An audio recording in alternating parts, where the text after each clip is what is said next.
வெகு சீக்கிரத்தில் இப்படி என்ன உயர்த்துவார்னு எனக்கு தெரியாது, இவ்வளவு என்ன ஆசீர்வதிப்பார்னு எனக்கு தெரியாது. நான் விசுவாசிக்கிறேன், ஆண்டவர் உங்களை ஒரு பெரிய பாதையில கூட்டிட்டு போறாரு. நீங்க அறியாத ஒரு பாதையில உங்களை கூட்டிட்டு போறாரு. உங்களுக்கு தெரியாத ஒரு ஆசீர்வாதத்தை ஆண்டவர் உங்களுக்கு தரப்போகிறார்.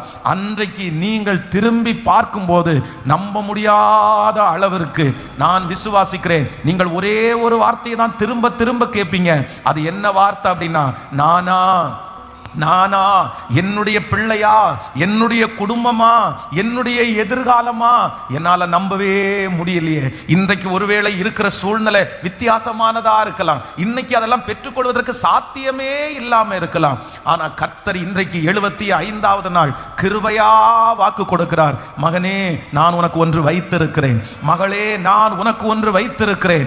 அது உனக்கு தெரிந்த உயர்வு அல்ல, உனக்கு எட்டுகிற அளவிற்கு உயர்வு அல்ல. இன்றைக்கு நீங்கள் ஜெபித்துக் கொண்டிருக்கிற அந்த ஜெபம் உங்களுக்கு தெரிந்த உயர்வு. இன்னைக்கு நீங்க ஆண்டவரிடத்தில் கேட்கிற அந்த காரியம் உங்களுக்கு கை வச்சா எட்டி எடுக்கிற அளவிற்கு, அதுதான் உங்க தரிசனம், அதுதான் உங்க ஜெபம், அதுதான் உங்க ஆசை. ஆண்டவரே, நான் அறிஞ்ச இந்த ஆசீர்வாதத்தை எனக்கு மீட்டு தாங்க ஆண்டவரே, என் கைக்கு பக்கத்துல இருக்குது, அதை எனக்கு மீட்டு தாங்க ஆண்டவரேன்னு நீங்க நிறைய பேர் ஜெபிக்கிறீர்கள். கர்த்தர் வாக்கு கொடுக்கிறார், இதுவல்ல மகளே, இதுவல்ல மகனே, இதையும் நான் உனக்கு தருவேன். நீங்கள் ஜெபிக்கிற காரியத்தை ஆண்டவர் தருவார், உங்களுக்கு அறிகிற காரியத்தை ஆண்டவர் தருவார், உங்களுக்கு தெரிந்த இந்த அற்புதம் உங்களுக்கு நடக்கும்.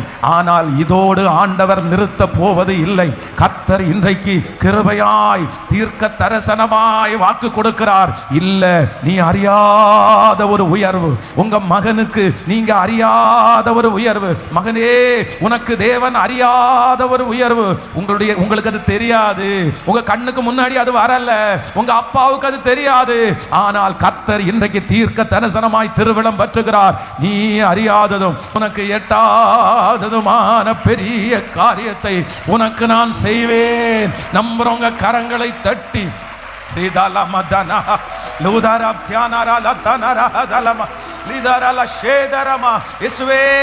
வல்லமை வல்லமை வல்லமை. நீங்க அறியாத ஒரு சமாதானம், நீங்க அறியாத ஒரு மகிமை, நீங்க அறியாத ஒரு வெற்றி, இப்போ இப்போ உங்களுக்கு எட்டாத ஒரு உயரம், உன் மகனுக்கு எட்டாத ஒரு உயரம், உங்க மகளுக்கு எட்டாத ஒரு உயரத்தை கர்த்தர் இப்பொழுது அபிஷேகத்தில் நிறைஞ்சு ஜெபிக்க ஜெபிக்க அவருடைய வல்லமை லத்தர தேரமா தன்னரல தியாகதரமா. ஆமென். நான் அறியாததும் எனக்கு எட்டாததுமான பெரிய காரியம். சவுலை குறித்து வேதம் சொல்லுது, காணாமல் போன தன்னுடைய கழுதைக்காக கிட்டத்தட்ட 3 நாட்கள் பிரயாண தூரம் போகிறான். அவனுடைய மனசுலையும் அவருடைய வேலைக்காரனுடைய மனசுலையும் இருந்தது ஒன்னே ஒண்ணு, என்ன அப்படின்னு சொன்னா, ஐயோ, எங்களுக்கு கொஞ்சம் லாபம் கொடுத்துட்டு வந்த இந்த கழுதை காணாம போயிருச்சே, இந்த கழுதை எனக்கு கிடைக்கணும். அவனுடைய ஜெபம் அதுதான், அவனுடைய ஆசை அதுதான், அவனுடைய அலைச்சல் அதுதான். அந்த கழுதையை தேடி தேடி ரொம்ப தூரம் போயிட்டாரு. ஆனா இப்போ எங்க போயிருச்சு, ரொம்ப தூரம் வந்துட்டோம், திரும்பி போறதா, கிடைச்சிருச்சான்ற ஒரு பெரிய சந்தேகத்துல அங்க ஊழியக்காரனை தேடி போகிறார்கள். ஆனா அங்க ஒரு ஆச்சரியம் காத்துட்டு இருக்குது. அந்த ஊழியக்காரனுடைய வாயிலிருந்து ஒரு வார்த்தை வருது, மகனே, நீ எந்த கழுதைக்காக தேடி போனாயோ அந்த கழுதை அகப்பட்டது, அந்த கழுதை உங்க அப்பா கையில கிடைச்சிருச்சு, நீ இனி அந்த கழுதைக்காக கவலைப்பட வேண்டாம். ஆனா இதோடு வார்த்தை முடியல, இன்னொரு வார்த்தை இருக்குது, நீ எதிர்பாராதது, நீ அறியாதது, உனக்கு எட்டாதது. ஆண்டவர் யாரை தேடுகிறார்? சகல இஸ்ரவேல் ஜனங்களும் எதற்காக ஜெபிக்கிறார்கள்? ஒரு தலைவனுக்காக அல்லவா ஜெபிக்கிறார்கள். அந்த தலைவனுடைய அபிஷேகம் உன் தலை மேல இருக்குது. கர்த்தர் உனக்கு டபுள் ப்ரமோஷன், நீ அறியாதிருக்கிறதும் உனக்கு எட்டாதிருக்கிற ஒன்றையும் கிருபையாய் தருகிறவர். ஹல்லேலூயா. இந்த பலிபீடத்திலிருந்து நான் ஆண்டவருடைய வார்த்தையை விசுவாசிக்கிறேன். இப்போ நீங்க ஜெபிக்கிற அந்த ஜெபம் நடக்கும், அந்த கடன் முடிவிற்கு வரும், அந்த பண வசதியை கர்த்தர் கொண்டு வந்து தருவார். உங்க பிள்ளைகளுடைய திருமண காரியத்தை வாக்கிய பண்ணுவார், குழந்தை வாக்கியத்தை கர்த்தர் வாக்கிய பண்ணுவார். நீங்க அறிஞ்சிருக்கிற ஒரு அற்புதம் நடக்கும். அது மட்டுமல்ல, அறியாத ஒன்றையும் கர்த்தர் நமக்காக செய்வார். அன்னாளை குறித்து வேதத்தில் வாசிக்கும் போது ரொம்ப அழகாய் வாசிக்கிறது. ஆண்டவரே, எனக்கு ஒன்று செய்வீராக, என்னுடைய மலடின்ற அந்த பேர் என் தலைமையிலிருந்து விலகிறதற்கு ஒரு பிள்ளையை நீங்க எனக்கு கொடுத்துட்டீங்கன்னா எனக்கு போதுமானது. அவ்வளவுதான். என் தலைமையில இருக்கிற நிந்தை மாறும்படியாக நீர் எனக்கு ஒரு ஆண் பிள்ளையை கொடுப்பீரானால் நான் உயிரோடு இருக்கும் நாளெல்லாம் அவங்களே ஒரு பொருத்தனை பண்றாங்க, அவன் தலையின் மேல் சவரவன் கத்தி படுவதில்லை, இல்லை, அவனை உமக்காக நான் விடுவேன் ஆண்டவரே, உங்க சமூகத்துல நான் வந்து விடுவேன் அப்படின்னு சொல்லி அன்னாள் ஒரு பொருத்தனை எடுத்தாள். ஆனா இப்போ ஒரு பதில் வருது, நீ இஸ்ரவேலின் தேவனிடத்தில் வேண்டியபடி கர்த்தர் உனக்கு தந்தருளினார், நீ சமாதானத்தோட போ, சமாதானத்தோட போ. ஆனா வேதம் சொல்லுது, கர்த்தர் அந்த ஒரு ஆசீர்வாதத்தோட நிறுத்தல்ல, அதற்கு பிறகு அந்த அண்ணா கர்த்தர் கடாட்சித்து அவளை பெருகும்படியாய் கர்த்தர் செய்தார். ஹல்லேலூயா. நீங்களும் நானும் ஆராதிக்கிற தேவன் யார் தெரியுமா? நீங்களும் நானும் ஆராதிக்கிற தேவன் யார் என்றால், நீ அறியாததும் உனக்கு, இது தீர்க்க தரிசனமான வார்த்தை பிரதர், இது தீர்க்க தரிசனமான வார்த்தை பிரதர். இயேசுவே எனக்கு இது கிடைச்சா போதும்யா, இது கிடைச்சா போதும்யா, இந்த மாதிரி எனக்கு வச்சா போதும்யா, என் பிள்ளைக்கு இப்படி ஒரு வேலை கிடைச்சா போதும்யான்னு நீங்க சொல்றீங்க. ஆனா கர்த்தர் சொல்லுகிறார், அது இல்ல, நீ நினைப்பதற்கும் வேண்டிக் கொள்வதற்கும் அதிகமாய் செய்கிற கர்த்தர். அதிகமாய் சொல்லுங்க, திரும்ப திரும்ப சொல்லிட்டே, நான் நம்புறேன், நான் நம்புறேன் ஆண்டவரே, நான் நம்புறேன் ஆண்டவரே, சொல்லிட்டே இருங்க, நான் நம்புறேன்ப்பா, நான் நம்புறேன்ப்பா, நான் நம்புறேன்ப்பா. நான் அறியாததும் எனக்கு எட்டாததுமான சொல்ல சொல்ல அந்த மகிமை. கைகளை உயர்த்தி இந்த வார்த்தையை நான் விசுவாசிக்கிறேன். சிஸ்டர், நீங்க சுகத்தை மட்டும் கிடைச்சா போதும்னு நீங்க சொல்றீங்க, கர்த்தர் உங்களுக்கு தீர்க்க ஆயுச கர்த்தர் தர போறாரு, தீர்க்க ஆயுச ஆண்டவர் தர போறாரு. நீங்க ஆண்டவரே நான் பலமா இருந்தா போதும்னு நினைக்கிறீங்க, கர்த்தர் சொல்றாரு, உங்களை ஊழியம் செய்கிற அளவிற்கு கர்த்தர் மாற்றுகிறதற்கு வல்லவராய் இருக்கிறார். ஆமென். மிகப்பெரிய ஊழியத்தை செய்த மிகப்பெரிய ராஜாவா இருந்த தாவீது இப்போ மரணம் அடைகிறதுக்கு சூழ்நிலை வந்துருச்சு. அந்த நேரத்தில் அவருடைய மகனாகிய சாலோமனை ராஜாவாக்க போறாங்க. அப்போ சாலோமன் என்ன சொல்றாருன்னா, ரொம்ப சின்ன வயசா இருக்கிறார். அப்போ ஒரு ஜபம் பண்றாரு. என்ன ஜபம் பண்றாரு அப்படின்னு சொன்னா, இந்த ஜனங்களை வழி நடத்துறதற்கு எனக்கு ஞானம் சுத்தமா பத்தாது. எங்க அப்பா பெரிய ஞானி, எங்க அப்பா ரொம்ப கிளவரா எல்லாத்தையும் செஞ்சிருக்கிறவர், எங்க அப்பா ஒண்ணுமே இல்லாத ராஜ்யத்தை எடுத்து இவ்வளவு பெருசா எங்க அப்பா கொண்டு வந்துட்டாரு. ஆனா எங்க அப்பாவை கம்பேர் பண்ணும்போது நான் ஒண்ணுமே இல்லை, எப்படி இதை காப்பாற்ற போறேன்னு எனக்கு தெரியல, நான் ரொம்ப சின்ன பையனா இருக்கிறேன், எனக்கு ஒண்ணு பண்ணுங்க, இந்த ஜனங்களை வழி நடத்தக்கூடிய ஞானத்தை மட்டும் எனக்கு தாங்கன்னு ஆண்டவரிடத்துல கேட்கிறான். உடனே ஆண்டவர் என்ன சொல்றாரு தெரியுமா? சரி, உனக்கு ஞானத்தை கொடுத்துட்டேன், அது போதும்னு ஆண்டவர், நீ கேட்டதை உனக்கு தந்துட்டேன் அப்படின்னு ஆண்டவர் சொல்லல. கர்த்தர் சொல்லுகிறார், நீ அறியாததும் உனக்கு எட்டாததும், நீ அறியாததும், நீ என்னிடத்துல ஞானத்தை கேட்டாய், ஆனால் நீ கேளாத ஐஸ்வர்யத்தை உனக்கு தந்தேன். எத்தனை பேர் இதை ஆமோதிக்கிறீர்கள்? நிச்சயமாய் நிச்சயமாய். ஆமேன் ஆமேன் ஆமேன். ஸ்தோத்திரம் ஸ்தோத்திரம். நான் நம்புறேன் ஆண்டவரே, சொல்ல சொல்ல அந்த மகிமை கடந்து வரட்டும். இயேசுவே, அந்த வார்த்தையை நான் நம்புறேன் முழு பலத்தோடு. நான் கேளாத ஐஸ்வர்யத்தை எனக்கு தருகிற கர்த்தர், நான் கேட்கிறதை மட்டுமல்ல கேளாத ஐஸ்வர்யத்தையும் எனக்கு தருகிற நல்ல தேவன். நீ அறியாத ஒரு மேடையில் நான் உன்னை நிற்க வைப்பேன், நீ அறியாத ஒரு ஜன கூட்டத்திற்கு முன்னாடி உன்னை சாட்சியாய் நிற்க வைக்கிற கர்த்தர். பிரதர், ஆயத்தப்படுங்க. சிஸ்டர், ஆயத்தப்படுங்க. பெரிய நோக்கத்திற்காக ஆயத்தப்படுங்க, பெரிய திட்டத்திற்காக ஆயத்தப்படுங்க. இல்ல, ஆண்டவர் உங்க மேல வச்சிருக்கிற அபிஷேகம் வித்தியாசமானது. சின்ன வயசுல இருந்தே கர்த்தர் அபிஷேகிச்சு வச்சிருக்கிறார். இந்த ஜபத்துக்கு கலந்து கொள்ள பண்ணது கர்த்தர் தான். பயப்படாத, மனசை தளர விட வேண்டாம். நீ அறியாதது உனக்கு எட்டாதது. ஆமே, நீ அறியாததும் உனக்கு எட்டாததும். Thank you Jesus. Thank you Jesus. Hallelujah. Hallelujah. ஆமென். என்னுடைய ஞானத்தினாலும் என்னுடைய பலத்தினாலும் ரீச் பண்ண முடியாத நிறைய இடத்துல, அதான் எனக்கு எட்டாத நான் ரீச் பண்ண முடியாத இடத்துல என்னை கொண்டு போய் ரீச் பண்ண வைக்கிறவர் தான் யார் அப்படின்னா கர்த்தர். ஹல்லேலூயா. நிச்சயமா நீங்க திரும்பி பார்ப்பீங்க. உங்களை பார்த்து நிறைய பேர் கேட்பாங்க. உங்களை பார்த்து ஒரு பெரிய கேள்வி கேட்பாங்க, இது எப்படி, நீங்க என்ன பண்ணுனீங்க, இந்த ஆசீர்வாதத்திற்கு நீங்க என்ன பண்ணுனீங்க, இந்த வெற்றிக்கு நீங்க என்ன பண்ணுனீங்க, இதுக்கு என்ன ஸ்பெண்ட் பண்ணீங்க, எப்படி இது உங்களுக்கு கிடைச்சிருச்சு? ஆமா, ஆனா அவங்க கேட்கும்போது தான் உங்களுக்கே தெரியும். நீங்க திரும்பி பார்ப்பீங்க, அங்க கர்த்தரை தவிர வேற எதுவுமே சொல்லிக்கிறது மாதிரி இருக்காது. அந்த இடத்துல உங்க படிப்பு இருக்காது, அந்த இடத்துல உங்க திறமைகள் இருக்காது, அந்த இடத்துல உங்க கூட யாருமே இருக்க மாட்டாங்க. ஆனால் நீங்கள் ஒன்று மட்டும் சொல்லுவீங்க. என்ன மட்டும் சொல்லுவீங்கன்னா, எனக்கு எதுவுமே தெரியாதுப்பா, கர்த்தர் தான்ப்பா. இல்லை, நீங்கள் ரொம்ப ஜெபம் பண்ணுவீங்களா? நீங்கள் எவ்வளோ நேரம் ஜெபம் பண்ணுறீங்க? நீங்கள் எவ்வளோ நேரம் பைபிள் வாசிப்பீங்க? நீங்கள் எவ்வளோ நேரம் தியானிப்பீங்க? நீங்கள் எப்படி பரிசுத்தமாக வாழ்வீங்க? அப்போ உங்களுக்கு என்ன தோணும் அப்படின்னு சொன்னால், நான் ஜெபம் பண்றதா? என்னை விட நல்லா ஜெபம் பண்றவங்க நிறைய பேர் இருக்காங்கப்பா. என்னை விட விசுவாசமா நிறைய பேர் இருக்காங்கப்பா. என்னை விட பரிசுத்தமா நிறைய பேர் வாழ்றாங்கப்பா. அப்ப எப்படி? அதான்ப்பா எனக்கும் தெரியல. ஆமென். நீங்க நிறைய பேர் அப்படி சொல்லுவீங்க, வெகு சீக்கிரத்துல சொல்லுவீங்க.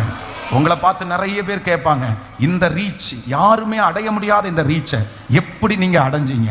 அதுதான் கர்த்தர் இன்னைக்கு இந்த 75வது நாள் வாக்கு கொடுக்கிறார். நீ அறியாததும் உனக்கு எட்டாததும், நீ அறியாததும் உனக்கு எட்டாததும். ரெடி ஆகுறீங்களா? கர்த்தர் ஒரு சிலரை அதற்காக ரெடி ஆகிறதற்கு ஆண்டவர் உங்களை ஏவுறார். ஒரு நாளையோட முடிச்சிடாதீங்க, ஒரு நாளையோட முடிச்சிடாதீங்க. இந்த 75 நாட்களும் அட்டன் பண்ணிட்டு அப்படியே ஏதோ டக்குன்னு போறது மாதிரி அப்படியே போயிடக்கூடாது.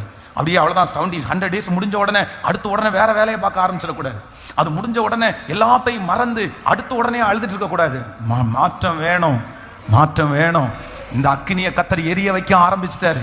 இது 10 வச்ச ஆரம்பிச்சிட்டாரு.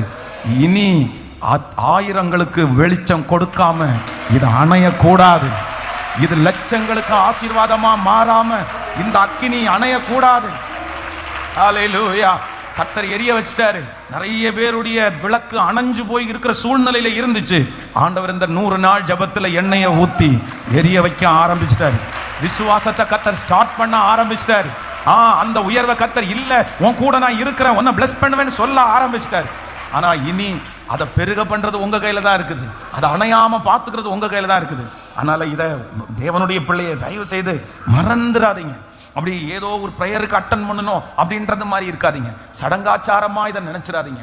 ஏதோ ஒரு ஜபம் 21 நாள் வச்சது மாதிரி, ஒரு 40 நாள் வச்சது மாதிரி இதையும் வச்சுட்டாங்க அப்படின்னு நீங்க தயவு செய்து ஒரு எப்போ இது 40 வருஷமா நான் ஜபம் பண்ணிட்டு இருக்கிறேன், அதே மாதிரி இதுவும் ஒரு ஜபம். நான் வீட்டில் சும்மா இருக்கிறேன், அப்படியே வந்துட்டேன், ஏதோ கேட்டுட்டு இருக்கிறேன் அப்படின்றதோட நினைச்சிடாதீங்க. கர்த்தர் ஒரு பெரிய திட்டத்தை வச்சுதான் இந்த ஜபத்தை கர்த்தர் நகர்த்தி கொண்டே போகிறார். ஒரு பெரிய நீங்க ஆயத்தம் ஆயிட்டீங்கன்னா போதும், நீங்க அதை விசுவாசிக்க ஆரம்பிச்சிட்டீங்கன்னா போதும். இந்த வார்த்தை எனக்குத்தான் நீங்க உரிமை கொண்டாடிட்டா போதும். மற்றது எல்லாம் அவர் சொன்ன வார்த்தை அப்படியே நடக்க ஆரம்பிச்சிடும். ஹல்லேலூயா. கைகளை உயர்த்தி ஏசப்பாட்ட ஒரு டைம் கூட சொல்றேன், நான் அறியாதது எனக்கு எட்டாதது, நான் அறியாதது எனக்கு எட்டாதது. சொல்ல சொல்ல சொல்ல அந்த மகிமை, சொல்ல சொல்ல அந்த மகிமை. நான் அறியாதது எனக்கு எட்டாததும், என் பிள்ளை அறியாததும் என் பிள்ளைக்கு எட்டாததும், என் குடும்பம் அறியாததும் என் குடும்பத்துக்கு எட்டாததும், என் கணவனார் அறியாததும் என் கணவனாருக்கு எட்டாததும், என் மனைவி அறியாததும் என் மனைவிக்கு எட்டாததும் பெரிய காரியத்தை உனக்கு நான் செய்வேன் செய்வேன் செய்வேன். ஹல்லேலூயா. வேதத்துல எத்தனையோ தீர்க்க தரிசனங்கள் இருக்கிறது. ஆனா இந்த எரேமியா தீர்க்க தரிசனம் இல்லைன்னா இந்த எரேமியா புஸ்தகம் அப்படின்னு சொல்றது ரொம்ப வித்தியாசமான ஒரு புத்தகம். இந்த எரேமியா தீர்க்க தரிசி ரொம்ப சின்ன வயசுலேயே ஆண்டவருடைய ஊழியத்திற்காக அழைக்கப்பட்டவர். அப்படின்னா தாயினுடைய கர்ப்பத்திலே இருக்கும் போதே ஆண்டவர் பாவத்திலிருந்து வேறு பிரிச்சு எடுத்ததுதான் யார் அப்படின்னா இந்த எரேமியா தீர்க்க தரிசி. ஆனா இந்த எரேமியா தீர்க்க தரிசிக்கு என்ன ஜாஸ்தினா ரொம்ப கமிட்மெண்ட், ரொம்ப அதிகமான மனுஷன். அப்படின்னா தன்னை ரொம்ப ஒப்பு கொடுத்த ஒரு தீர்க்கதரிசி என்னன்னா இந்த எரேமியா. பொதுவாக அந்த காலத்தில் இருந்த தீர்க்கதரிசிகள் எல்லாம் ஆண்டவர் என்ன சொன்னாரோ அதை அவங்க செஞ்சாங்க. அப்படின்னா கடினமான பாதையில எல்லாம் ஆண்டவர் நடத்தினார். இப்போ ஆண்டவர் ஒரு தீர்க்கதரிசியை பார்த்து என்ன சொல்றாருன்னா, நீ போய் படுத்துக்கோ, நீ ஒரு மாசம் படு. எப்படி படு அப்படின்னு சொன்னா, உனக்கு நேரே படுக்கிற பழக்கம் இருக்கலாம், ஆனா நீ எப்படி படுக்கணும்னா ஒரு சைடா நீ படுத்துக்கோ, ஒரு பக்கமா நீ படுத்துக்கோ, இந்த பக்கமா திரும்பி படு, அப்படிதான் நீ படுக்கணும் அப்படின்னு சொல்லுவாரு. ஏன் ஆண்டவரே இப்படி என்ன படுக்க வைக்கிறீங்கன்னு கேட்டா, அதுல ஒரு சம்பவத்தை எடுத்து ஜனங்களுக்கு நீ போய் சொல்லு, நீ ஒரு பக்கமா இருக்கிற, நீ திரும்ப மாட்டீர அப்படின்னு சொல்லுன்னு சொல்லுவார். இன்னொரு தீர்க்கதரிசியை பார்த்து சொல்றாரு, நீ போய் வேசியை போய் கல்யாணம் பண்ணு அப்படின்னு அனுப்பி விடுவார். ஆண்டவரே என்ன சொல்றீங்க, நீ போ இப்படி என் ஜனம் சோரமா போயிச்சு அப்படின்னு போய் பிரசங்கம் பண்ணு. அந்த மாதிரி தீர்க்கதரிசிகள் எல்லாருமே ஆண்டவரால வித்தியாசமாய் அந்த சூழ்நிலைக்கு தகுந்தது போல நிறைய இடத்துல பயன்படுத்தப்பட்டாங்க. அதுல இந்த எரேமியா தீர்க்கதரிசி அப்படின்றது வேதம் சொல்லுது, இவன் கண்ணீரின் தீர்க்கதரிசி. அப்படின்னா தன்னுடைய ஜனங்களுக்கு ஆண்டவர் இந்த ஊழியத்தை அவனுடைய கையில கர்த்தர் கொடுக்கும் போது ரொம்ப வித்தியாசமா கொடுப்பாரு. நீங்க 1வது அதிகாரத்தினுடைய 10வது வசனத்தை வாசிங்களேன். பார், பிடுங்கவும் இடிக்கவும் அழிக்கவும் கவிழ்க்கவும் கட்டவும் நாட்டமும் உன்னை நான் இன்றைய தினம் ஜாதிகள் மேலும் ராஜ்யங்களின் மேலும் ஏற்படுத்தினேன் என்று கர்த்தர் என்னுடனே சொல்றார். அப்படின்னா இந்த எரேமியா தீர்க்கதரிசிக்கு ஆண்டவர் கொடுத்த முதல் ஊழியம் என்ன அப்படின்னா, பிடுங்குற ஊழியத்தை ஆண்டவர் கொடுத்தாராம். இன்னொரு ஊழியத்தை கொடுக்குறாரு, இடிக்கிற ஊழியத்தை ஆண்டவர் கொடுக்குறாராமா. அடுத்த ஊழியத்தை ஆண்டவர் கொடுக்குறாரு, அழிக்கிற ஊழியத்தை கொடுக்குறாராமா. லாஸ்ட்ல தான் ஆண்டவர் என்ன ஊழியத்தை கொடுக்குறாருன்னா கட்டவும் நாட்டவும் கடைசில. அப்போ இந்த எரேமியா தீர்க்கதரிசியினுடைய ஊழியம் அப்படின்றது ரொம்ப வித்தியாசமானது. அப்படின்னா அந்த நாளிலே இருந்த ராஜாக்களுக்கு ஏற்கனவே நேபுகாத் நேச்சார் என்கிற ராஜா பாபிலோனுடைய ராஜா கிட்டத்தட்ட எல்லா இடத்துலையும் அவர் என்ன பண்ணிட்டார்னா கொத்தளங்களை போட்டுட்டார். யாரும் வெளியே போகவும் முடியாது, உள்ள வரவும் முடியாத அளவிற்கு அந்த இஸ்ரவேல் ஜனங்களுடைய நாடு முழுக்க அவன் அரசாட்சி பண்றதுக்காக அந்த அவங்கள முதல்ல ஒரு நாட்டை பிடிக்கிறதுக்கு முன்னாடி அடுத்த நாட்டு ராஜாக்கள் என்ன பண்ணுவாங்கன்னா சுத்தி அவங்க க்ளோஸ் பண்ணிடுவாங்க, யாரையுமே வெளியே போக விட மாட்டாங்க உள்ள. அப்படி இந்த நேபுகாத் நேச்சர் பண்ணியாச்சு. அப்போ இந்த ராஜாக்கள் அவனிடத்துல கேட்கிறாங்க, இந்த மாதிரி பண்ணியிருக்காங்களா, கர்த்தர் எங்களை ஜெயிக்க பண்ணுவாரா அப்படின்னு அந்த ஜனங்கள் கேட்கும்போது, ராஜா கேட்கும்போது இந்த எரேமியா தீர்க்கதரிசி என்ன பதில் சொல்லணும்னா, இல்லப்பா எல்லாத்தையும் புடிச்சிட்டு போயிடுவாங்க, உன்னை கொன்றுவாங்க, உன் பிள்ளைய கொன்றுவாங்க, உன் கண்ணை நோண்டிடுவாங்க இப்படின்னு ஒரு பிரசங்கம் பண்ணணும். இப்படி அவர் பதில் சொல்லணும். இந்த மாதிரி அன்னைக்கு இருந்த வேறு தீர்க்கதரிசிகள் என்கிற சிலர் என்ன பண்ணாங்கன்னா, இல்ல பொய் தீர்க்கதரிசனம் சொன்னாங்க, ஆண்டவர் உங்களுக்கு கொடுப்பாரு அப்படின்னா நிறைய பொய் தீர்க்கதரிசனம் சொன்னாங்க. இந்த தீர்க்கதரிசி உண்மையை பேசினார். இதனால இந்த எரேமியா தீர்க்கதரிசியை அந்த காவர் முற்றத்திலே தண்ணீர் இல்லாத ஒரு குழியில போட்டுட்டாங்க. இது ஒரு பெரிய ஸ்டோரி. இந்த எரேமியா தீர்க்கதரிசி இப்படி பல பாடுபட்ட ஒரு தீர்க்கதரிசி. ஆனா இந்த தீர்க்கதரிசிக்கு பரிசுத்த ஆவியானவர் செய்கிற ஒரு 3 விதமான ஊழியத்தை குறித்து வேகமாய் உங்களுக்கு சொல்லி உங்களுக்காக ஜெபித்து முடிக்க நான் ஆசைப்படுகிறேன். வாசிக்கலாம் வேதத்தை திறந்து எரேமியாவின் தீர்க்கதரிசன புஸ்தகம் 39ஆம் அதிகாரத்தினுடைய 10வது வசனத்திலிருந்து வாசிக்கலாமா? எரேமியா தீர்க்கதரிசன புஸ்தகம் 39ஆம் அதிகாரத்தினுடைய 10வது வசனத்திலிருந்து வாசிக்கலாம். காவர் சேனாதிபதியாகிய நேபுசராதான் ஒன்றும் இல்லாத ஏழைகளில் சிலரை யூதா தேசத்திலே வைத்து அவர்களுக்கு அந்நாளிலே திராட்சை தோட்டங்களையும் வயல் நிலங்களையும் கொடுத்தான். அடுத்த வசனத்தை வாசிக்கலாம். ஆனாலும் எரேமியாவை குறித்து பாபிலோன் ராஜாவாகிய நேபுகாத் நேச்சார் காவர் சேனாதிபதியாக நேபுசராதான் நோக்கி, நீ அவனை அழைப்பித்து அவனுக்கு ஒரு பொல்லாப்பும் செய்யாமல் அவனை பத்திரமாய் பார்த்து அவன் உன்னோடே சொல்லுகிறபடியெல்லாம் அவனை நடத்து என்று கட்டளை கொடுத்தான். அடுத்த வசனத்தை கூட வாசிக்கலாம். அப்படியே காவர் சேனாதிபதியாகிய நேபுசரதானும் என்பவர்கள் பாபிலோன் ராஜாவின் எல்லா பிரபுக்களும் எரேமியாவை காவர் சாலையின் முற்றத்திலிருந்து வரவழைத்து அவனை வெளியிலே வீட்டுக்கு அழைத்து கொண்டு போகும்படி அவனை சாப்பானுடைய குமாரனாகிய ஆகிமின் மகனாகிய கெதலியாவினிடத்தில் ஒப்புவித்தார்கள். அப்படியே அவன் ஜனத்திற்குள்ளே தங்கி இருந்தான். அடுத்த வசனத்தை கூட, இதுவும் அல்லாமல் எரேமியா இன்னும் காவர் சாலை முற்றத்திலே அடைக்கப்பட்டிருக்கையில் அவனுக்கு கர்த்தரால் உண்டான வசனம். ஹல்லேலூயா. ஆண்டவருடைய பிள்ளைகளே, இந்த இடத்துல 2 கேரக்டர் நம்ம பார்க்க முடியும். என்னன்னா, ஒரு கேரக்டர் நேபுகாத் நேச்சார், இன்னொரு கேரக்டர் யார் அப்படின்னா நேபுசரதான் அப்படின்ற ஒருத்தர். அப்படின்னா இந்த நேபுகாத் நேச்சார் அப்படின்றது யார் அப்படின்னா இஸ்ரவேல் ஜனங்களை முற்றுகை போட்ட ராஜா தான், பாபிலோனுடைய ராஜா. ஆனா இவன் முற்றுகை போட்டுட்டு இருக்கும்போது உள்ள உட்கார்ந்து இந்த எரேமியா தீர்க்க தரிசனம் உரைக்கிறாரு. இந்த மாதிரி ஒருத்தன் கழுகு மாதிரி வருவான், உங்களை இந்த மாதிரி எல்லாம் பண்ணுவான், இந்த கண்களை எல்லாம் இப்படி பிடுங்குவான் அப்படின்னு அந்த நேபுகாத் நேச்சாரை குறித்து எதுவுமே தெரியாத போது இந்த ஜனங்களுக்குள்ள தீர்க்க தரிசனம் சொல்லுவார். இந்த தீர்க்க தரிசனம் சொல்லும் போது அவனை அடிப்பாங்க, உதைப்பாங்க, அந்த கிணத்துக்குள்ள போடுவாங்க, குழிக்குள்ள போடுவாங்க, இந்த மாதிரி எல்லாம் நடந்துட்டு இருக்குது. இப்போ இந்த எரேமியா எப்படியெல்லாம் தீர்க்க தரிசனம் உரைச்சாரோ அதே போல யாரு வரானா இந்த நேபுகாத் நேச்சார் உள்ள வராரு. வந்த உடனே நிறைய பேர் என்ன சொல்றாங்கன்னா, ஐயோ உள்ள ஒருத்தர் இருக்கிறாரு பேர் எரேமியா, ஆனா அவங்க அந்த மனுஷன் உங்களை குறித்து அப்படியே புட்டு வச்சுட்டாரு. நீங்க எப்படி வருவீங்க, என்ன கொண்டு வருவீங்க, நீங்க இப்ப பண்றது எல்லாத்தையுமே அந்த மனுஷன் செஞ்சுட்டாரு அப்படின்னு சொன்ன உடனே அந்த நேபுகாத் நேச்சார் ஒருத்தர் விசிட் பண்ணுவாரு. இப்ப அவர் பாபிலோன் போனதுக்கு பிற்பாடு அவருடைய உடன் ஊழியர் அடுத்த போஸ்டிங்ல இருக்கிற நேபுகாத் சராதனா அனுப்புறாரு. அனுப்பி என்ன சொல்றாருன்னா, நீ என்ன வேணாலும் பண்ணு, ஆனா அங்க யார் இருக்கா அப்படின்னா எரேமியா என்கிற ஒருத்தர் இருக்கிறாரு, அவரை மட்டும் பட்சமாய் நடத்து அப்படின்னு சொல்லுவாரு. இப்போ நான் என்ன யோசிக்கிறேன் அப்படின்னு சொன்னா, அந்த நேபுசரதான் அப்படின்றவர் பரிசுத்த ஆவியானவருக்கு ஒப்புமையானவர். நான் விசுவாசிக்கிறேன் ஆண்டவருடைய பிள்ளையே, எப்படி அந்த நேபுசரதான் என்கிற அந்த ராஜகுமாரர் அந்த எரேமியாவுக்கு என்னென்ன செஞ்சாரோ அத்தனை காரியத்தையும் கர்த்தர் நமக்கு செய்வேன் என்று கர்த்தர் கிருபையாய் வாக்கு கொடுக்கிறார். ஒன்னொன்னா உங்களுக்கு சொல்றேன். 39ஆம் அதிகாரத்தினுடைய 14வது வசனத்தை வாசிக்கும் போது, 39ஆம் அதிகாரம் 14வது வசனத்தை வாசிக்கலாமா? எரேமியா 39:14.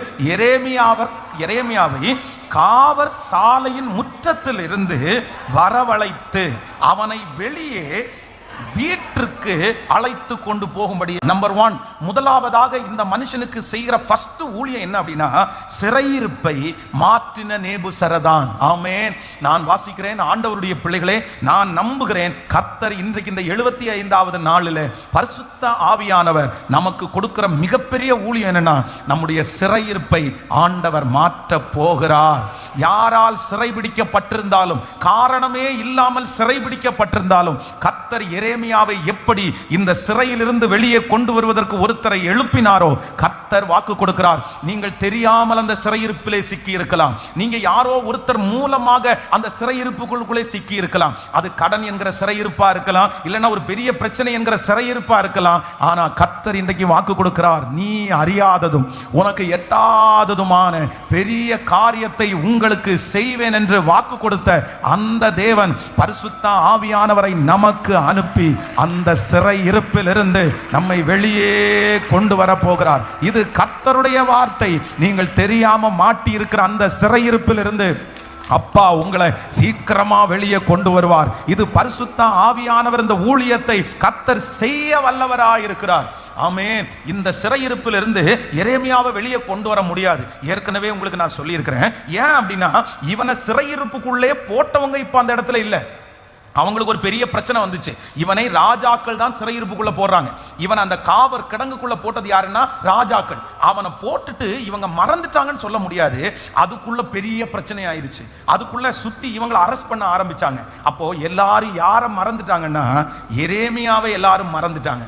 ஆனா எல்லாரும் மறந்தாலும் சிறையிருப்புக்குள்ளே இருக்கிற எரேமியாவை யாரும் மறக்கலைன்னா கர்த்தர் மறக்கல. நான் விசுவாசிக்கிறேன் இன்றைக்கு இந்த பிரச்சனைக்குள்ள அனுப்பின நிறைய பேர் பெரிய ஆட்களா இருக்கலாம். ஆனா இன்னைக்கு அவர்களே மறந்து இருக்கலாம். அவங்க நினைச்சா இந்த பிரச்சனையிலிருந்து ஒரே நிமிஷத்துல உங்களை வெளியே கொண்டு வந்திருக்கலாம். அவங்க நினைச்சாங்கன்னா இந்த பிரச்சனையில உங்களுக்கு சப்போர்ட் பண்ணி இருக்கலாம். ஆனா அவர்கள் ஒருவேளை உங்களுக்கு உதவியே செய்ய முடியாத சூழ்நிலையில அவங்க ஒரு பெரிய சிக்கலுக்குள்ள மாட்டி இருக்கலாம். இந்த சத்தத்தை கேட்கிற யாரோ ஒருத்தர் சொல்லலாம், பாஸ்டர் நான் அவங்கள நம்பிதான் இந்த காரியத்துல இறங்கினேன், இதை நம்பிதான் இந்த காரியத்தை நான் செஞ்சேன், இவங்க இருக்கிற சப்போர்ட்ல தான் நான் எல்லாத்தையும் செஞ்சேன், ஆனா அவங்களுக்கு இப்படிப்பட்ட ஒரு சூழ்நிலை வரும்னு எனக்கு தெரியல. இப்ப அவங்க ஒரு பெரிய சிக்கல்ல சிக்கிட்டதுனால என்னால இதுல இருந்து வெளியே வர முடியல அப்படின்னு யாரோ ஒருத்தர் நினைக்கலாம். நான் விசுவாசிக்கிறேன் நம்மை அந்த சிக்கலுக்குள்ள கொண்டு போய் போட்ட வல்லமை உள்ளவர்கள் அதற்கு உதவி செய்ய முடியாமற் போனாலும் நீங்களும் நானும் ஆராதிக்கிற கர்த்தர் அந்த சிறையிருப்பிலிருந்து உங்களை வெளியே கொண்டு வருவதற்கு கர்த்தர் வல்லவர். கர்த்தர் வல்லவர். ஆமென், ஆமென். பரிசுத்த ஆவியானவர் இன்றைக்கு கிருபையாய் நமக்கு வாக்கு கொடுக்கிறார். நான் உன்னை ஆமென் சிறை இருப்பில் இருந்து வெளியே கொண்டு வருவேன் என்று கர்த்தர் வாக்கு கொடுக்கிறார். ஆமென். நம்பர் 1, முதலாவதாக எரேமியாவுக்கு ஏசப்பா ஆண்டவர் பண்ணின ஊழியம், பரிசுத்த ஆவியானவர் செய்த ஊழியம் என்னன்னா, சிறையிருப்பிலிருந்து கர்த்தர் அவனை வெளியே கொண்டு வந்தார். ஆமென். கைகளை உயர்த்தி ஜெபம் பண்ணுங்களா. இயேசுவே, எஸ், அந்த சிறையிருப்பிலிருந்து நீங்க வெளியே வருவீங்க.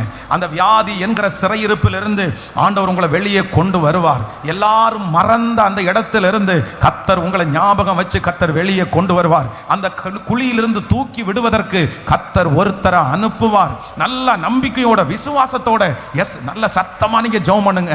இந்த சிறையிருப்பிலிருந்து ஏசப்பா நிறைய பேரை கொண்டு வர போகிறார். இது தீர்க்க தரிசனமான வார்த்தை. பாஸ்டர் என் கூட ஆண்டவர் நேருக்கு நேர் பேசுறாரு. நீங்க சொல்றது எல்லாமே உண்மை. என்ன இந்த பிரச்சனைக்குள்ள கொண்டு போனவங்களுக்கு ஒண்ணுமே பண்ண முடியாம இன்னைக்கு இருக்கிறாங்க. அவங்கள நம்பிதான் இதுல நான் இறங்கினேன். அவங்கள நம்பிதான் இந்த பிரச்சனைக்குள்ள நான் கடந்து போனேன். அவங்க இருக்கிற தைரியத்துல எல்லாத்தையும் செஞ்சேன். ஆனா இன்னைக்கு அவங்க கை விரிச்சிட்டாங்க. இன்னைக்கு அவங்களால உதவி செய்ய முடியல. அவங்க மறந்துட்டாங்க. அவங்க வெளியூருக்கு போயிட்டாங்க.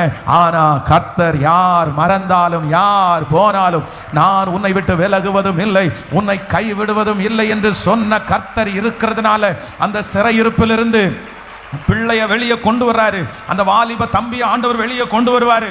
ஆமென். Thank you Jesus. Thank you Jesus. Hallelujah. Number 2, இரண்டாவதாக இந்த பரிசுத்த ஆவியானவர் செய்கிற இரண்டாவது ஊழியம். நீங்கள் 40ஆம் அதிகாரத்தை எடுத்துக்கொள்ளுங்கள். ஏசாயாவின் தீர்க்க தரிசன புஸ்தகம் 40வது அதிகாரத்தினுடைய 5வது வசனத்தை வாசிக்கலாமா? ஆமென். 40ஆம் அதிகாரம் 5வது வசனத்தை வாசிக்கலாம். கர்த்தரின் மகிமை வெளியரங்கமாகும். ஆமென். மாம்சமான யாவரும் அதை ஏகமாய் காணும். கர்த்தரின் வாக்கு அதை உரைத்தது என்றும் வனாந்தரத்திலே கூப்பிடுவருடைய சத்தம் உண்டாயிற்று. இன்னொரு வசனத்தை கூட வாசிக்கலாம். 39ஆம் அதிகாரத்தினுடைய நம்ம 15வது வசனத்திலிருந்து வாசமா 9ஆம் அதிகாரத்தினுடைய 15லிருந்து வாசிக்கலாமே. அப்படியே 15லிருந்து வாசிக்கும் போது, இதுவும் அல்லாமல் எரேமியா இன்னும் காவற் சாலை முற்றத்திலே அடைக்கப்பட்டிருக்கையில் அவனுக்கு கர்த்தரால் உண்டான வசனம். அடுத்த, நீ போய் எத்தியோப்பியனாகிய எபித்மலேக்கு சொல்ல வேண்டியது என்னவென்றால், இதோ என்னுடைய வார்த்தைகளை இந்த நகரத்தின் மேல் நன்மையாய அல்ல. ஆமென். அவைகள் அந்நாளிலே உன் கண்களுக்கு முன்பாக நிறைவேறும் என்று இஸ்ரவேலின் தேவனாகிய சேனைகளின் கர்த்தர் சொல்லுகிறார். இன்னொரு வசனத்தை கூட வாசிக்கலாம். 13, 14 கூட வாசிக்கலாமே. 13, 14 கூட வாசிக்கலாம். ஆமென். அப்படியே காவற் சேனாதிபதியாகிய நேபுசரதானும், கீழே அப்படியே வாசிக்கும் போது, பாபிலோன் ராஜாவின் எல்லா பிரபுக்களும். அடுத்த வசனம், எரேமியா காவற் சாலையின் முற்றத்திலிருந்து வரவழைத்து அவனை வெளியே வீட்டிற்கு அழைத்து கொண்டு போகும்படி அவனுடைய சாப்பானுடைய குமாரனாகிய ஆகிபின் மகனாகிய கெதலியாவினிடத்தில் ஒப்புவித்தார்கள். அப்படியே அவன் ஜனத்துக்குள்ளே தங்கி இருந்தான். ஹல்லேலூயா. இதுல 3 காரியத்தை நீங்க பார்க்க முடியும். ஒன்னு என்ன அப்படின்னு சொன்னா வெகுமதி, இன்னொன்று என்ன அப்படின்னா விடுதலை, மூன்றாவது என்ன அப்படின்னா வழி செலவிற்கான பணம். இந்த 3 காரியத்தையும் நேபுசரதான் பார்த்தீங்கன்னா அந்த மனுஷனுக்கு கொடுக்கிறதாக நம்ம அங்க கீழே வாசிக்க முடியும். ஒன்னு வேதம் சொல்லுது வெகுமதி. ஃபர்ஸ்ட் சொல்லுங்க பார்க்கலாம், எல்லாரும் சொல்லுங்க வெகுமதி. இன்னொன்று என்னன்னா விடுதலை. மூன்றாவது என்ன அப்படின்னா வழி செலவிற்கான பணம். அப்போ ஆண்டவருடைய பிள்ளையே, இந்த நேபுசரதான் எரேமியாவுக்கு கொடுக்கிற 3 விதமான ஆசீர்வாதம். ஒன்று என்ன? வெகுமதி. இந்த வெகுமதி அப்படின்றது என்ன அப்படின்னா, இதற்கு முன்பாக எரேமியா என்னென்ன செஞ்சாரோ, என்னென்ன தியாகம் பண்றாரோ அதை சந்தோஷமா ஏத்துக்கிட்டு அவருக்கு என்ன கொடுக்கிறாருன்னா வெகுமதியை கொடுக்கிறாரு. நம்பர் 2 என்ன அப்படின்னு சொன்னா, இப்போ அவர் ஒரு பெரிய பிரச்சனையில இருக்கிறதுனால அவருக்கு என்ன கொடுக்கிறாரு அப்படின்னு சொன்னா, வேதம் சொல்லுது அவருக்கு அந்த இடத்துல விடுதலையை தருகிறார். நீங்க வாசிக்கும் போது அந்த வசனத்தை எரேமியா 9ஆம் அதிகாரத்துல, ஆமென், 40ஆம் அதிகாரம், எரேமியா 40ஆம் அதிகாரம் 5வது வசனத்தை வாசிக்கலாமா? எரேமியா 40ஆம் அதிகாரம் 5வது வசனத்தை, அவன் இன்னும் போகாமல் இருக்கும்போது அவன் இவனை நோக்கி, நீ பாபிலோனின் ராஜா யூதா பட்டணங்களின் மேல் அதிகாரியாய் வைத்த சாப்பானுடைய குமாரனாகிய ஆகிமின் மகனாகிய கெதலியாவினிடத்திற்கு திரும்பி போய் அவனோடே ஜனங்களுக்குள்ளே தங்கியிரு. இல்லாவிட்டால் எவ்விடத்திற்கு போக உனக்கு செவ்வையாய் தோன்றுகிறதோ அவ்விடத்திற்கு போ என்று சொல்லி காவற் சேனாதிபதி அவனுக்கு வழி செலவையும் வெகுமதியையும் கொடுத்து அவனை அனுப்பிவிட்டான். கவனிங்க, எல்லாரும் கவனிங்க. இந்த இடத்துல நான் உங்களுக்கு சொல்ற வசனம் உங்களுக்கு புரியும்னு நினைக்கிறேன். இன்றைக்கு ஆண்டவர் கொடுத்த வாக்குத்தத்தம் என்ன அப்படின்னு சொன்னா, ஃபர்ஸ்ட் ஆண்டவர் என்ன வாக்கு கொடுக்கிறாரு? நீ அறியாததும் உனக்கு எட்டாததுமான பெரிய காரியத்தை உனக்கு செய்வேன். கர்த்தர் இது யாருக்கு கொடுக்கிற வாக்குத்தத்தம்? எரேமியா மூலமாய் நம்மோடு பேசுகிறார். இந்த எரேமியா தீர்க்கதரிசிக்கு இப்போ காவற் சேனாதிபதியாகிய நேபுசரதான் 3 விதமான பிளஸிங்கை தராரு. இந்த ஒரு வசனத்திலே அது எல்லாம் அடங்கி இருக்குது. நம்பர் 1, முதலாவதாக என்ன செய்யறாங்கன்னா, அட் அ டைம் அவனுக்கு என்ன கிடைக்குது? சொல்லுங்க சத்தமா. அப்பா எரேமியா அப்ப எங்க இருக்காரு? காவற் சிறைக்குள்ள இருக்கிறாரு. அவருக்கு இந்த நேபுசரதான் உள்ள வந்த உடனே ஃபர்ஸ்ட் என்ன கிடைக்குதுன்னா விடுதலை கிடைக்குது. இந்த எரேமியாவுக்கு இப்ப என்ன தேவைன்னா விடுதலை தேவை. அப்படின்னா இதுல 3 மறைஞ்சிருக்கிற சத்தியம். ஒன்னு பிரசன்ட், பரிசுத்த ஆவியானவர் நமக்கு செய்கிற முதல் ஊழியம் என்ன அப்படின்னா, இப்போ உங்களுக்கு என்ன தேவை? இப்போ உங்களுக்கு என்ன தேவை? நான் விசுவாசிக்கிறேன், இந்த ஜெபத்தில் நீங்க கலந்து கொண்டிருக்கும் போதே, இந்த 75வது நாள் ஜெபத்தை நீங்க கேட்டு கொண்டிருக்கும் போதே கர்த்தர் வாக்கு கொடுக்கிறார். இன்னைக்கு உங்களுக்கு என்ன தேவையோ, இந்த வாரத்துக்கு என்ன தேவையோ, இப்ப நீங்க என்ன பாதையில கடந்து போறீங்களோ அதிலிருந்து ஒரு விடுதலையை கொடுக்கிறதற்கு கர்த்தர் வல்லவராயிருக்கிறார். ஆமென். அவர் இன்றைக்கு தேவனாயிருக்கிறார். அவர் இன்றைக்கு தேவனாயிருக்கிறார். நம்பர் 2, இரண்டாவதாக இந்த நேபுசரதான் இரண்டாவது அவருக்கு சொல்றது என்ன அப்படின்னு சொன்னா, கீழே வாசிக்கும் போது காவல் சேனாதிபதி அவனுக்கு வழிச்செலவையும் என்ன கொடுக்கிறாரு? வழிச்செலவு. எதுக்கு வழிச்செலவு அப்படின்னா, இவருக்கு காசை கையில கொடுத்து நீ எங்க வேணாலும் ஒண்ணு என் கூட வா, நான் உனக்கு பாபிலோன்ல என்ன தரேன், உனக்கு வீடு கட்டி உனக்கு நல்ல சந்தோஷமா வைக்கிறேன். எரேமியா பார்த்து கேட்கிறாரு. ஆனா எரேமியாவுக்கு இப்படிப்பட்ட ஒரு ஆப்பர்ச்சுனிட்டி வரும்போது அவர் போல. அவர் என்ன பண்ணார்னா, இஸ்ரவேலிலே இருந்து தன்னுடைய ஜனங்களுக்காக அழுது அவர் ஜெபம் பண்ணிட்டு அங்க போல. இந்த நேபுகாத் நேச்சார் வந்து இந்த எரேமியாவுடைய இவ்வளவு பெரிய ஊழியத்தை பார்த்துட்டு வியந்துட்டாரு. இப்படிப்பட்ட ஒரு மனுஷனா, இப்படிப்பட்ட ஒரு தீர்க்கதரிசியா, நீங்க வாங்கயா என் ஊருக்கு வாங்க, உங்களை நல்லா வச்சுக்கன்னு ஆளை வச்சு கூப்பிடுறாரு. ஆனா எரேமியா போல. எரேமியா போகாதது தெரிஞ்ச உடனே ஃபர்ஸ்ட் என்ன பண்றாருன்னா, ஜெயில இருந்து அவரை ரிலீஸ் பண்றாரு. இது என்னன்னா இப்போ தேவை. நம்பர் 2, இரண்டாவது என்ன கொடுக்குறாருன்னா, கொஞ்சம் பணத்தை, வழி செலவுக்கான பணத்தை அவர் கொடுக்கிறார். இது என்ன அப்படின்னு சொன்னா, நாளைக்கு, அடுத்த நாளைக்கு நான் விசுவாசிக்கிறேன் பரிசுத்த ஆவியானவர் இரண்டாவதாக உங்களுக்கும் எனக்கும் ஊழியம் எதுக்கு செய்யறாருன்னா, நாளைக்கானதை கர்த்தர் பார்த்து கொள்ளுவார். உங்க பிள்ளைகளுக்கு நாளைக்கு என்ன தேவையோ கர்த்தர் பார்த்து கொள்ளுவார். உங்களுக்கு என்ன தேவையோ கர்த்தர் பார்த்து கொள்ளுவார். இந்த சத்தத்தை கேட்கிற யாரோ ஒருத்தர் நினைக்கலாம், பாஸ்டர் கடைசி காலத்துல என்ன யார் வச்சு பார்த்துக்குவா, நான் எப்படி இருப்பேன், நான் எப்படி பலமா இருப்பேனா பலவீனமா இருப்பேனா, நீங்க குழம்பலாம். ஆனா கர்த்தர் இன்னைக்கு கரத்தை பிடிச்சு வாக்கு கொடுக்கிறார். எரேமியாவிற்கு வழி செலவுக்கு பணத்தை கொடுத்து இனி இருக்கிற வாழ்க்கையை நான் பார்த்துக்குவேன்னு பரிசுத்த ஆவியானவர் சொல்லுவார். ஆனால் இன்று ஆண்டவர் உங்களுக்கு கிருபையாய் வாக்கு கொடுக்கிறார். இதுவரையிலும் உன்னை நடத்தினேன், இப்பொழுதும் உன்னை நடத்தி கொண்டிருக்கிறேன். இனிமேலும் நல்ல கைகளை தட்டி முழு பலத்தோடு இதுவரையிலும் நடத்தினவர் கர்த்தர், இப்பொழுது நடத்தி கொண்டிருக்கிறவர் கர்த்தர், இனிமேலும் நடத்துகிறவர் கர்த்தர், ஆச்சரியமாய் நடத்துவார். ஹல்லேலூயா. மூன்றாவது இந்த நேபுசரதான் கொடுக்கிற மூணாவது என்ன அப்படின்னு சொன்னா, வெகுமதி. வெகுமதின்றது என்ன? வெகுமதின்றது பரிசு. இந்த பரிசு யாருக்கு கொடுப்பாங்க? ஏற்கனவே ஜெயிச்சவங்களுக்கு பரிசு கொடுப்பாங்க. அப்போ எரேமியாவுக்கு 3 விதமான ஊழியம் நடக்குது. 1, இதுவரைக்கும் செஞ்சதுக்கு உனக்கு என்ன கிடைக்குது? வெகுமதி. நம்பர் 2, இரண்டாவதாக இப்போ உங்களுக்கு என்ன கிடைக்குது? சிறையிலிருந்து விடுதலை. நம்பர் 3, மூணாவது உன் கையில கொஞ்சம் பணத்தை கொடுத்து வழி செலவுக்கா வச்சுக்கோ.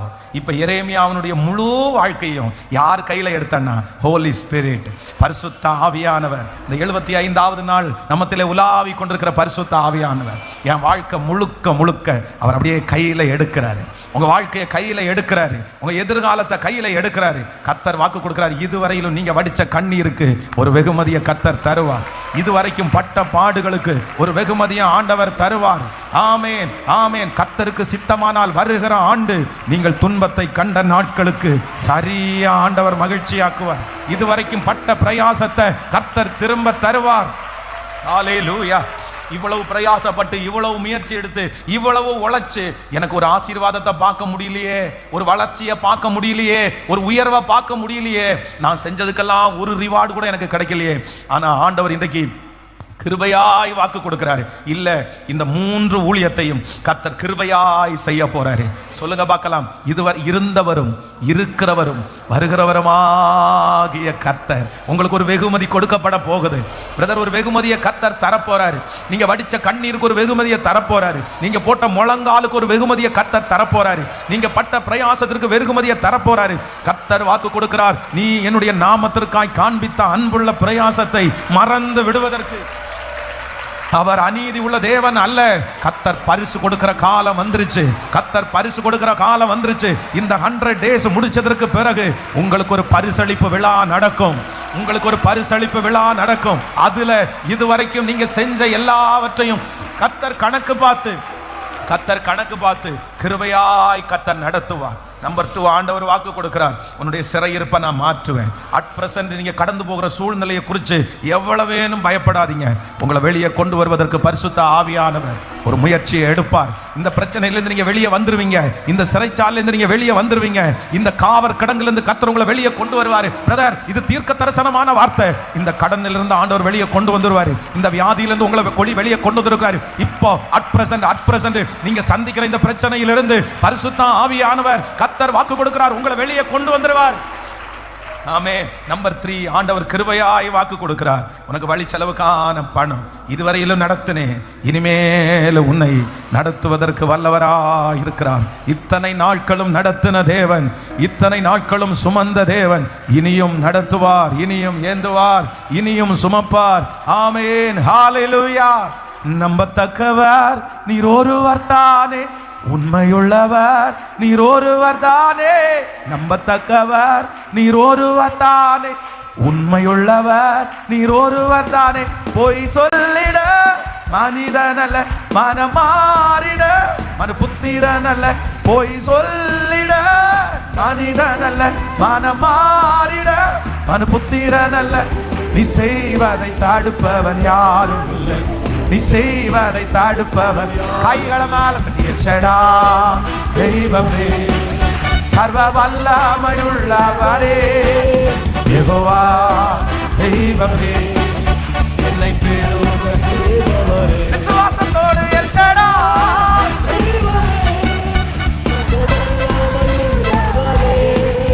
யெகோவா தெய்வமே, என்னை பெறுக செய்பவரே.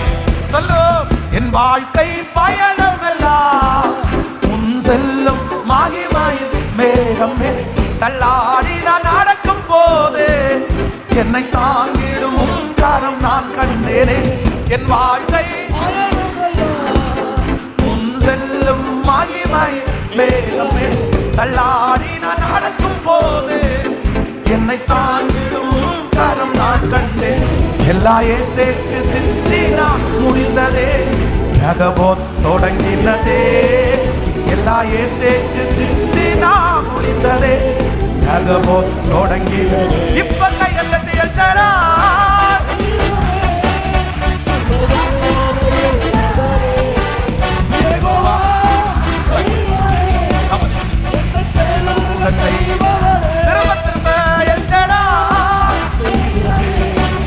சர்வ வல்லமையுள்ளவரே யெகோவா தெய்வமே, என்னை பெறுக செய்வார்.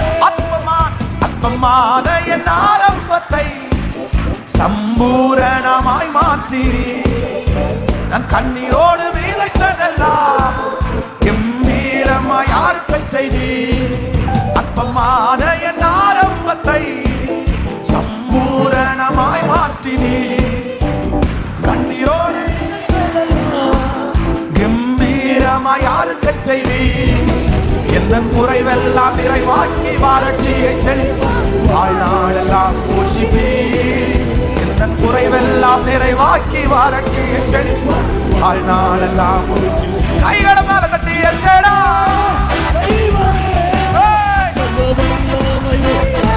யெகோவா யெகோவா, என்னை பெறுக சொல்லு எல்ஷடா எல்ஷடா. ஹalleluya ஹalleluya இயேசுவே,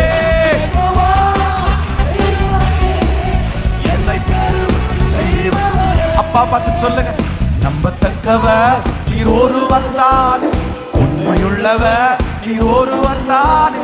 நம்பத்தக்கவர் நீர் ஒருவர் தானே, உண்மையுள்ளவர் நீர் ஒருவர் தானே. போய் சொல்லிட மனிதனல்ல, மனம் மாறிட புத்திரனல்ல. போய் சொல்லிட மனிதனல்ல, மனம் மாறிட புத்திரனல்ல. நீ செய்வதை தடுப்பவன் யாரும், நீ செய்வதை தடுப்பவன். கைகளை தட்டி எல்ஷடா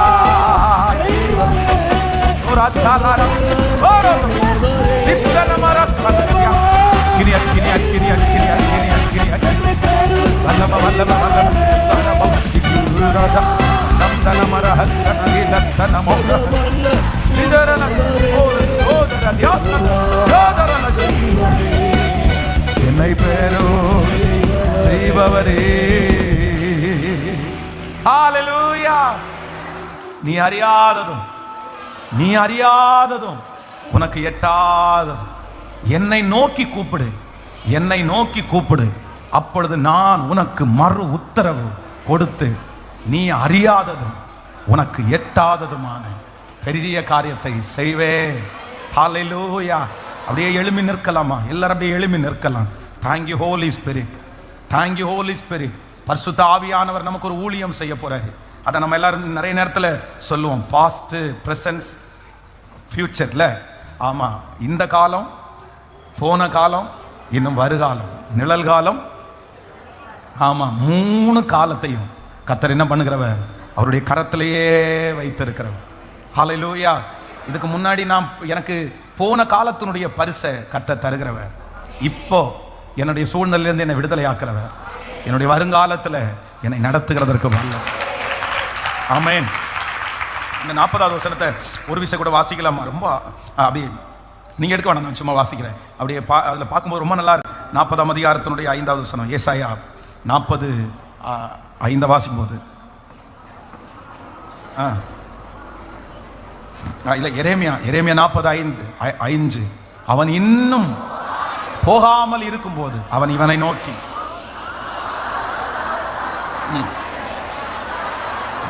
சாப்பானுடைய குமாரனாகிய ஆகிமின் மகனாகிய கெதலியாவினிடத்திற்கு திரும்பி போய் அவனோடே ஜனங்களுக்குள்ளே தங்கியிரு, இல்லாவிட்டால் எவ்விடத்திற்கு போக உனக்கு செவ்வையாய் தோன்றுகிறதோ அவ்விடத்திற்கு போ என்று சொல்லி காவற் சேனாதிபதி அவனுக்கு வழி செலவையும் வெகுமதியையும் கொடுத்து அவனை அனுப்பிவிட்டான். ஹalleluya. விசுவாசிக்கிறீர்களா? நம்முடைய வாழ்க்கையை முழுதும் யார் கையில் எடுக்க போறாருன்னா கர்த்தர் கையில் எடுக்க போறார். பரிசுத்த ஆவியானவர் கையில் எடுக்க போறார். அவர் சொல்றார், நீ பயப்படாதீங்க. ஃபியூச்சரை குறித்து, எதிர்காலத்தை குறித்து யார் கலங்கிட்டு இருந்தாலும் ஆண்டவர் சொல்றார், நீங்க பயப்படாதீங்க. உங்க ஃபியூச்சர், உங்க எதிர்காலம் ரொம்ப நல்லா இருக்க போகுது. உங்க எதிர்காலத்தை கர்த்தர் கையில் எடுக்க போறார். உங்க எதிர்காலத்தில் அவர் எல்லாவற்றையும் உங்களுக்கு செய்ய போறார். ஹalleluya. Thank you Jesus.